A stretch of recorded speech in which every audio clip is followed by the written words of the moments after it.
बेधड़क चली चोरा बाली चालाण। बांकी ब्लॉक उपखंड रजीप ग्रामर महानदी पीठरू बाली माफिया हाइफा और ट्राक्टर जोगी शह शह ट्रिप बाली चालाण करुछंती।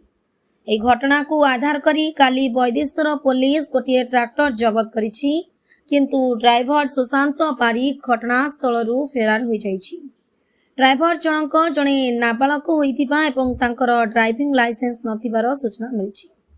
बारंबार स्थानीय बाली माफिया माने नाबालक युवक मानकु अर्थर लालसा देखाई एही भली बेआईन कामरे नियुक्त करुछंती, जा फଳରେ लक्ष लक्ष टंका राजस्व हानि सह धन जीवन नष्ट हेउछि। सूचना योग्य जे उक्त ट्राक्टरटी बांकी ब्लॉक उपाध्यक्षांक होइथिबा सूचना मिलिछि। स्थानीय विधायकंक सहयोगी होइथिबारु उपजिलापाल और खनि अधिकारी कोहल मनोवृत्ति आचरण करुछंती। Bureau report Brahmakila media.